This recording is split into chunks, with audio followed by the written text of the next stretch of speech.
नमस्कार, सांदीपनी कोचिंग संस्थान के यूट्यूब चैनल में आपका स्वागत है। अगला टॉपिक अगला हम करते हैं कि दर्पण, गोलीय दर्पण का निर्माण कैसे होता है।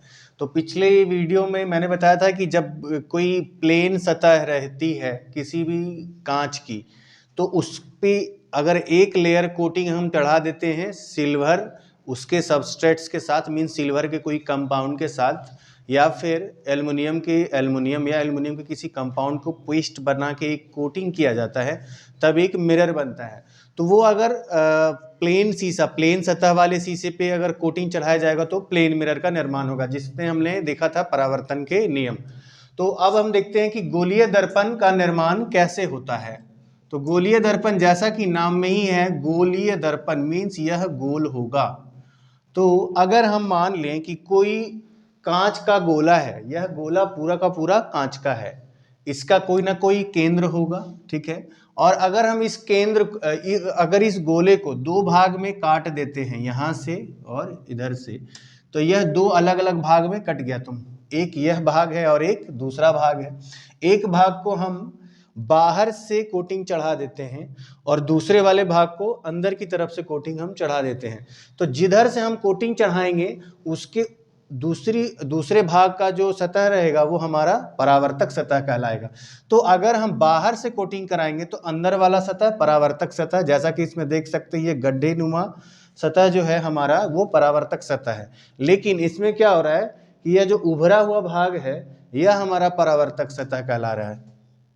तो जिसमें उभरा हुआ भाग परावर्तक सतह होगा वह हमारा उत्तल दर्पण कहलाएगा, और जिसका परावर्तक सतह गहरा होगा जैसा कि ये है तो ये हमारा अवतल दर्पण कहलाएगा, ठीक है।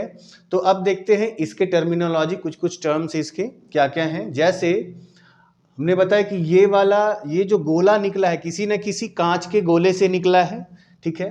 तो अगर इस कांच के गोले का जो केंद्र होगा वही इस दर्पण की वक्रता केंद्र यह कहलाएगा। जैसा कि हमने C से इसको डिनोट किया है, तो यह कहलाएगा हमारा वक्रता केंद्र। और इस सतह से इस वक्रता केंद्र की दूरी को बोलेंगे वक्रता त्रिज्या या वक्रता दूरी। ज्यादातर वक्रता त्रिज्या यूज किया जाता है, जिसे हम R से, कैपिटल R से डिनोट करते हैं, ठीक है।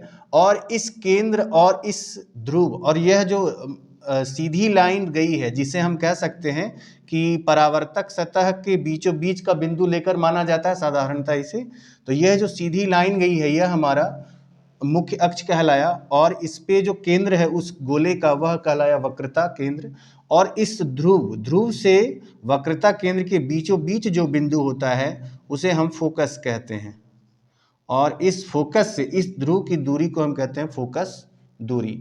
और इस पूरे जो सतह है यहां से यहां तक की दूरी को बोला जाता है द्वारक, और इंग्लिश में इसको बोलते हैं अपर्चर, ठीक है। तो ध्रुव क्या हुआ, ध्रुव यह बिंदु हुआ जहां से हम बीचों बीच का बिंदु, किसका, द्वारक के बीचों बीच का बिंदु को हम द्वारक कहते हैं, और उससे जो लाइन हमारे वक्रता केंद्र तक जाती है इसे हम मुख्य अक्ष कह सकते हैं। और इस वक्रता केंद्र से ध्रुव के बीचों बीच की बिंदु हमारा यह कहलाएगा फोकस, और फोकस से ध्रुव के बीच की दूरी को हम कहते हैं फोकस दूरी, जिसे हम स्मॉल f से डिनोट करते हैं। तो हम कह सकते हैं कि वक्रता त्रिज्या जो है वह फोकस दूरी की दोगुनी है, या फिर हम कह सकते हैं, सॉरी ये थोड़ा सा उल्टा लिखा गया है, यहाँ f बराबर r/2 होना चाहिए। तो यह हो जाएगा फोकस दूरी बराबर वक्रता त्रिज्या का आधा, तो f = r/2। ऐसा आपका ऑब्जेक्टिव क्वेश्चन में यह वाला फॉर्मूला बहुत ज़्यादा यूज होने वाला है, इसलिए इसको एकदम ध्यान रखिए कि फोकस दूरी क्या है, वक्रता त्रिज्या की जो आधी दूरी कहलाएगी वो हमारी फोकस दूरी कहलाएगी। उसी तरह से इसमें भी हम सारा टर्मिनोलॉजी जो इसमें है, वक्रता केंद्र हो, फोकस हो, ध्रुव हो, मुख्य अक्ष हो, सारा का सारा इसके लिए भी यूज होगा, उत्तल दर्पण के लिए भी यूज होगा। बस अंतर केवल इतना है कि इसमें परावर्तक सतह हमारा गड्ढे नुमा रहेगा और जो उभरा हुआ सतह है वो हमारा उत्तल दर्पण, उभरा हुआ सतह है वो हमारा परावर्तक सतह रहेगा। जैसे कि चम्मच हम देखते हैं, चम्मच डब्बू टाइप की चीज़ है जो गड्ढे नुमा है, तो अगर डब्बू का सीधा ऐसे रखेंगे, जिसका उभरा हुआ भाग अगर हम सामने रखें तो वह एक क्या होगा, गड्ढे नुमा सतह हमारे सामने आ रही है, उसका अगर हम अपनी उसमें परछाई देखेंगे तो वो एज अवतल दर्पण काम करेगी।